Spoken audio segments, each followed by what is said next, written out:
Bismillahirrahmanirrahim. Assalamualaikum warahmatullahi wabarakatuh. Alhamdulillah.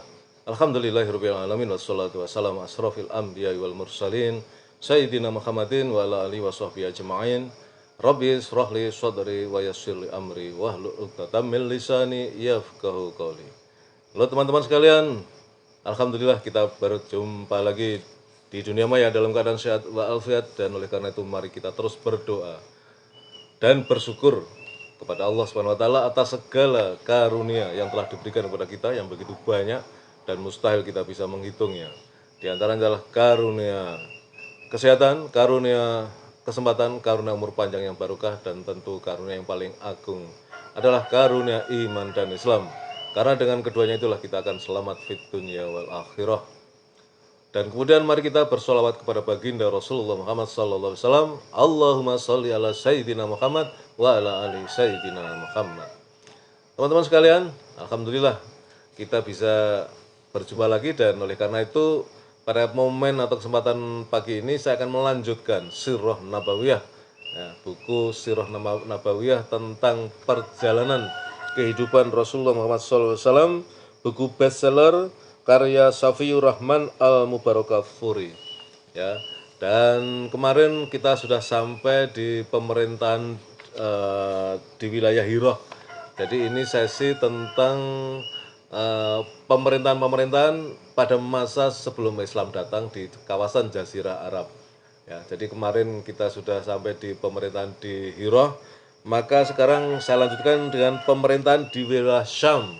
Ya, kalau kita bicara Syam, maka sekarang ini ya setelah era penjajahan pada waktu itu kemudian dicaplok, kemudian terbagi-bagi ya, terpisah-pisah ya. Sekarang ini yang dulunya adalah disebut Syam adalah Lebanon, kemudian kawasan Palestina yang dicaplok oleh Israel sebagian besar, kemudian Yordania ya kan, dan satu lagi adalah Syria atau Suriah. Itulah kawasan Syam. Ya, sekarang menjadi 4 negara. Nah, pemerintahan di wilayah Syam pada periode ketika bangsa Arab banyak diwarnai oleh gelombang perpindahan berbagai kabilah, ada beberapa marga dari Quda'ah yang berpindah menuju wilayah Syam dan menetap di sana.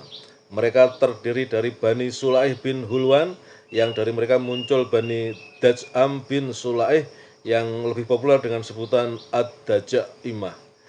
Mereka berhasil dijadikan boneka oleh bangsa Romawi guna mencegah keusilan bangsa Arab daratan dan berbagai kekuatan penyuplai dalam menghadapi pasukan Persia. Banyak di antara mereka yang diangkat sebagai raja, dan hal itu berlangsung selama bertahun-tahun. Raja dari kalangan mereka yang paling terkenal adalah Ziyad bin Hubulah. Periode kekuasaan mereka diperkirakan berlangsung dari permulaan abad 2 Masehi hingga akhir abad 2 Masehi. Kekuasaan mereka berakhir setelah datangnya suku Ali Ghassan yang berhasil mengalahkan Ad-Daja'imah dan merampas semua yang mereka miliki. Atas kemenangan suku Ali Ghassan ini, mereka kemudian diangkat oleh Kekaisaran Romawi sebagai raja-raja atas bangsa Arab di wilayah Syam, dengan kota Hauron sebagai pangkalan mereka. Dalam hal ini, kekuasaan mereka sebagai boneka bangsa Romawi di sana terus berlangsung hingga pecah perang Yarmuk pada tahun 13 Hijriah. Dan tunduknya raja terakhir mereka, Jabalah bin Aiham, dengan memeluk Islam pada masa kekhalifahan Umar bin Khattab radhiyallahu anhu. Kemudian kita lanjutkan dengan Imarah di Hijaz. Nabi Ismail alaihissalam menjadi pemimpin kota Makkah dan menangani urusan Ka'bah sepanjang hidupnya. Beliau meninggal pada usia 137 tahun. Sepeninggal beliau, kedua putra beliau yaitu Nabit dan Kaidar secara bergilir menggantikan posisinya. Ada riwayat yang menyatakan bahwa Kaidarlah yang melebih dahulu, setelah itu Nabit. Lalu sepeninggal keduanya urusan Mekah kemudian diambil alih oleh kakek mereka Maddah bin Amr al-Jurhumi. Dengan demikian, kepemimpinan atas kota Mekah jatuh ke tangan suku Jurhum dalam waktu yang cukup lama. Semua putra Nabi Ismail alaihissalam menempati kedudukan yang terhormat di hati mereka lantaran jasa ayahanda mereka dalam membangun Baitullah.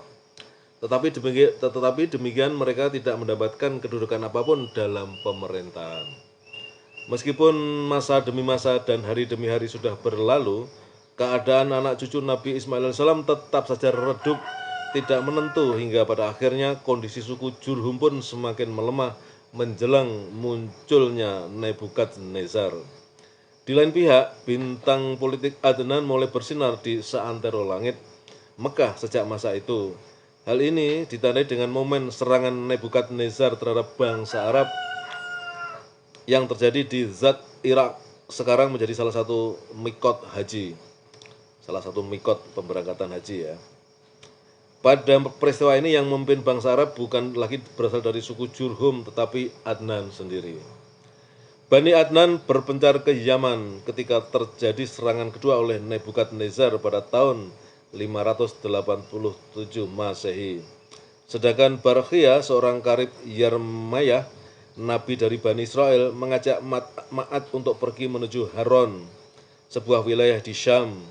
Akan tetapi setelah tekanan Nebukadnezar mulai mengendor, Ma'ad kembali lagi ke Mekah dan setibanya di sana, dia tidak lagi menemui penduduk dari suku Jurhum kecuali Jarsam bin Zalhamah. Lalu dia menikah dengan putrinya yang bernama Mu'anah dan membuahkan keturunan seorang anak laki-laki bernama Nizar. Di Mekah, keadaan suku Jurhum memburuk setelah itu dan mereka mengalami kesulitan hidup. Hal ini menyebabkan mereka menzalimi orang-orang yang datang ke kota Mekah dan merampas harta yang dimiliki oleh administrasi Ka'bah. Tindakan ini menimbulkan kemarahan orang-orang dari Bani Adnan, sehingga mereka mempertimbangkan kembali sikap terhadap mereka sebelumnya. Ketika Khuza'ah melintasi Mar Az-Zahran dan menyaksikan Bani Adnan meninggalkan suku Jurhum, dia tidak menyia-nyiakan kesempatan tersebut. Kemudian atas bantuan beberapa marga dari suku Bani Adnan yang lain, yaitu Bani Bakar bin Abdumanaf bin Kinanah, mereka lantas memerangi orang-orang Jurhum. Akibatnya mereka terusir dari kota Mekah untuk kemudian menguasai pemerintah Mekah pada pertengahan abad ke-2 Masehi. Tatkala orang-orang Jurhum akan mengungsi keluar Mekah, mereka menyumbat sumur Zam-Zam dan menghilangkan jejak posisinya serta mengubur beberapa benda di dalamnya. Ibnu Ishaq berkata, Amar bin Harits bin Maddodah al-Jurhumi keluar dengan membawa pintalan Ka'bah dan Hajar Aswad, lalu mengubur keduanya di sumur Zam-Zam. Kemudian dia dan orang-orang Jurhum yang ikut bersamanya berangkat menuju Yaman. Mereka sangat bersedih karena harus meninggalkan kenangan di kota Mekah dan kekuasaan yang pernah mereka genggam di sana. Untuk mengenang hal ini, Amir merangkai sebuah syair. Seakan antara hujan hingga Syafa tiada pelipur lara lagi, juga para pedagang di kota Mekah. Sungguh kamilah dulu penghuninya, tetapi kini dibinasakan oleh perubahan malam dan dataran berdebu. Periode Ismail alaihissalam diprediksi berlangsung sekitar 20 abad sebelum Masehi. Dengan demikian, masa keberadaan Jurhum di Mekah berkisar 21 abad, sedangkan masa kekuasaan mereka atas kota Mekah berkisar 20 abad. Khuza'ah menangani sendiri urusan administrasi Mekah tanpa memberikan peran Bani Bakar, kecuali terhadap kabilah-kabilah Mudhar yang diberikan kepada mereka 3 ketentuan. Ya. 3 ketentuan pertama, berangkat bersama orang-orang yang berhaji dari Arafah ke Muzdalifah dan memperbolehkan mereka berangkat dari Mina pada hari Nafar kepulangan dari melakukan haji tersebut. Urusan ini ditangani oleh Bani Al-Ghads bin Murrah, salah satu marga Bani Ilyas bin Mudhar. Mereka ini dikenal dengan nama Sufah. Makna dari pembolehan tersebut adalah orang-orang yang berhaji tersebut tidak boleh melempar dulu pada hari Nafar hingga salah seorang dari kaum Sufah tersebut melakukannya.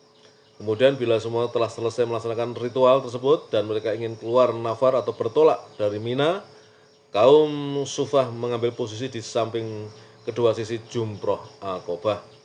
Dan ketika itu tidak seorang pun dibolehkan lewat kecuali setelah mereka. Selanjutnya mereka membiarkan orang-orang lewat. Tatkala kaum Sufah sudah berkurang keturunannya atau punah, Tradisi ini dilanjutkan oleh Bani Sa'ad bin Ziyad Munah dari suku Tamim. Kemudian yang kedua, melakukan ifadah atau bertolak dari Jumat pada pagi hari nahar, hari penyembelihan hewan korban tanggal 10 Zulhijjah menuju Mina. Urusan ini diserahkan kepada Bani Udwan.